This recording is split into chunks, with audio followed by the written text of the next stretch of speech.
आजकल काफ़ी सारे अनमैरिड लड़के पूछते हैं कि मतलब क्या देखना चाहिए लड़की में। हालांकि मेरा एक वीडियो काफ़ी ज़्यादा वायरल हुआ था रेड फ्लैग्स वाला। पर मैं आपको बजाय इसके कि ये सब रेड फ्लैग्स दूं, मैं आपको कुछ चीज़ें जो बहुत प्रैक्टिकल हैं वो बता देती हूँ, जो आपको शायद नहीं बता रहा है समाज। तो क्या ही बताएगा, अपने पेरेंट्स भी नहीं बताते हैं। नमस्ते, मेरा नाम है ज्योति पांडे। देखिए, हम सब ना बहुत ज़्यादा बॉलीवुड देखकर बड़े हुए हैं, तो हम लोगों को ना मैरिजेस के बारे में ऐसे सब बहुत सारे मिसकंसेप्शंस और मिसअंडरस्टैंडिंग्स हैं। लड़कों को भी हैं, लड़कियों को भी हैं, ठीक है। लड़कियां भी समझ नहीं पा रही हैं कि उनको साफ साफ स्पष्ट बात कैसे बतानी है। और लड़के तो खैर हैं ही। वो लोग, जैसा कि मैं कहती हूँ कि लड़कियों को तो हमने 21वीं सदी में पहुंचा दिया, they are already in 21st century. मगर लड़के अभी तक उसी 16th सेंचुरी में हैं कि हमको वाइट नाइट बनना है और ये डैम्सल इन डिस्ट्रेस है, इसको बचाना है। तो वैसा कुछ रह नहीं गया है। और हिंदी फिल्मों में ज़्यादातर वही होता है कि एक बेचारी लड़की होती है, फिर उसको लड़का वहाँ से निकाल के ला रहा है एंड ऑल दोज थिंग्स, ठीक है। तो वैसा सब चल रहा है। बट अब लड़कियों की ज़िंदगी में they are no more damsel in distress. उनको पता है उनको क्या चाहिए। हालांकि प्रॉब्लम पता है क्या हो गई है, वो ये हो गई है कि वो लोग बहुत बड़ी बड़ी बातें करती हैं सोशल मीडिया में आके, ठीक है, कि प्यार मोहब्बत और ये सारी चीज़ें, कमिटमेंट, सेक्रीफाइस, ये सब। असली ज़िंदगी में मैंने अभी तक जो जितनी भी शादियां या रिश्ते देखे हैं होते हुए, whether it is a love marriage और अरेंज मैरिज, ये सारे मटेरियलिस्टिक हो गए हैं, ठीक है। पहले भी मेरे ख्याल से होते ही थे। पहले जब अरेंज मैरिजेस होती तो ये देखा जाता था कि भाई हाँ, दोनों का फाइनेंशियल स्टेटस क्या है और क्या नहीं है।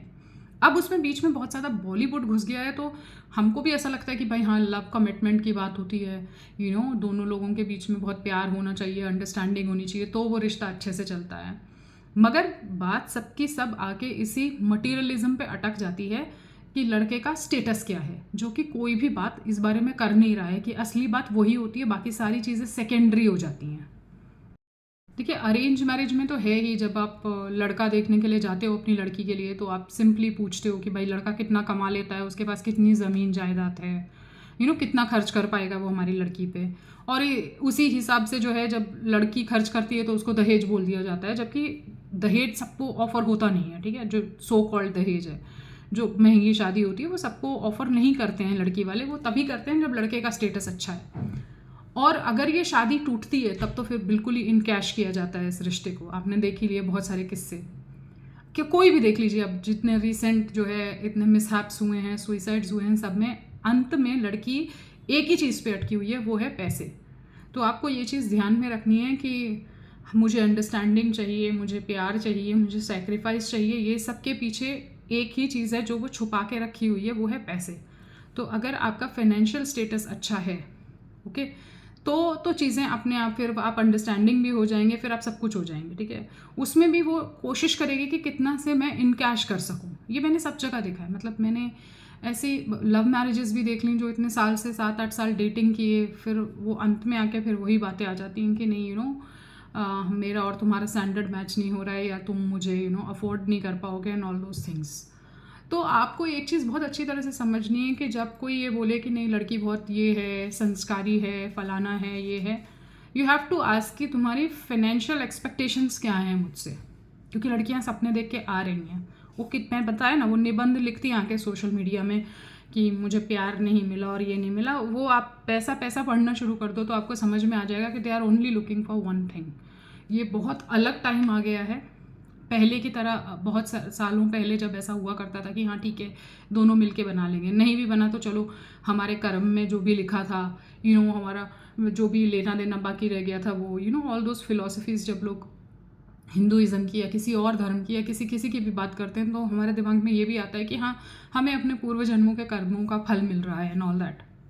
अब ये सब नहीं है। मतलब वो कितना भी लिखें आकर, एज आई सेड कि वहाँ पे वो हीलिंग, कर्मा, सोल कनेक्शन, ब्ला ब्ला सब लिखती हैं, बट वो है नहीं वैसा, ठीक है। वो अंत में उनको यही लगता है कि नहीं, अच्छी ज़िंदगी तो चाहिए मुझे, और अच्छी ज़िंदगी मतलब अच्छे से जीना है, घूमना फिरना है, महंगे कपड़े फ्लॉन्ट करने हैं, इंस्टाग्राम में अच्छे से दिखाना है कि हम लोग कहाँ कहाँ विदेश घूमने गए, क्या क्या ब्रांड पहने हमने या लिए खरीदे, ये सारी चीज़ें अब रिस्पॉन्सिबल हो गई। और एक दूसरे को शो ऑफ भी यही चलता है। फैमिलीज़ में भी आप देखोगे ना, कमोबेश यही हो गया है।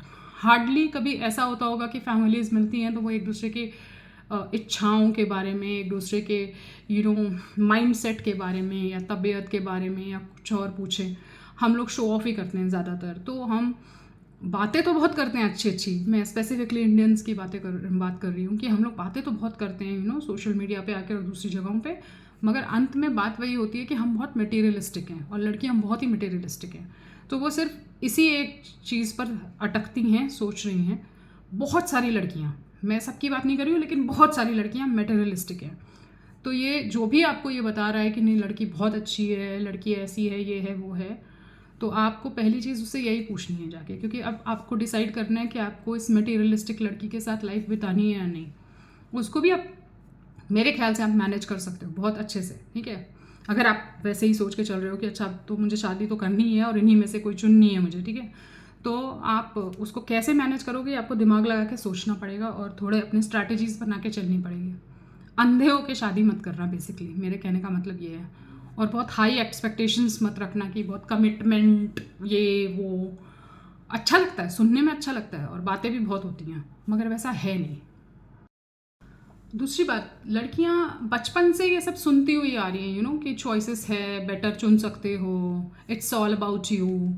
तो ये सारे फेमिनिस्ट कोट्स हैं कि अपने को आगे रखो, अपने बारे में सोचो, सेल्फ लव, ये सब आप देखोगे लड़कियां ऐसी बहुत सारी बातें करती हैं। तो जब वो ये सारी बातें कर रही हैं तो विच मीन्स वो पढ़ के ही आई हैं कि हमें मटेरियलिज्म में रहना है, ऐसा लड़का चाहिए जो हमारे सपने पूरे करे, और वो सब ठीक है, उसमें कोई प्रॉब्लम नहीं है। But what are you giving, तुम्हारी तरफ से कितना कॉन्ट्रीब्यूशन उसमें आ रहा है, वो आपको स्पष्ट तौर पर बात करना बहुत ज़्यादा ज़रूरी है कि इतने पैसे हैं, इतने में तुम्हारे ये सपने हो पाएंगे और उतने में तुम इन सपनों के बदले तुम्हें घर पे ये कंट्रीब्यूशन करना। ये सारी बातें स्पष्ट शादी से पहले हो जानी चाहिए।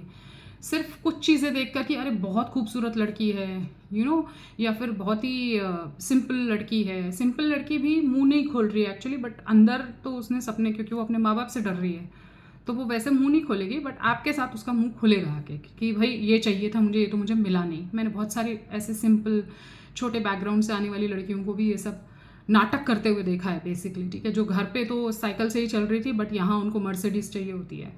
तो ये सारी बातें स्पष्ट रूप से जब तक आप मिलकर बैठकर बातचीत नहीं करोगे, कोर्टशिप पीरियड नहीं रहेगा, तो आप डिसाइड नहीं कर सकते, आप नहीं समझ पाओगे कि वो क्या चाह रही है।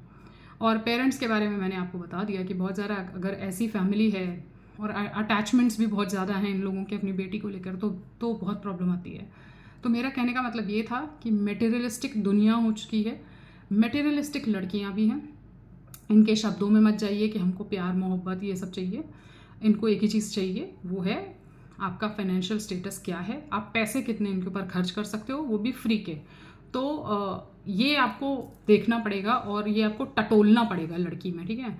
और ये आप कैसे करोगे, अपनी सबकी स्ट्रैटेजीज अलग अलग होंगी, एक ही कोई उपाय मैं सबको बता नहीं सकती हूँ, ठीक है। बट जनरली मैंने जो ये ट्रेंड नोटिस किया वो यही है कि इनको कोई ये सारी जो बातें कर रही हैं ना, ये बेकार की बातें हैं। अंततः सब वही होता है कि 3 करोड़ रुपया दे दे और केस मैं ले लूँगी वापस। सो शादियों का अंत वहीं में हो रहा है और शादियों का क्या भविष्य होगा ये देखना दिलचस्प होगा। तो देखते रहिए हम लोग के साथ। नमस्कार।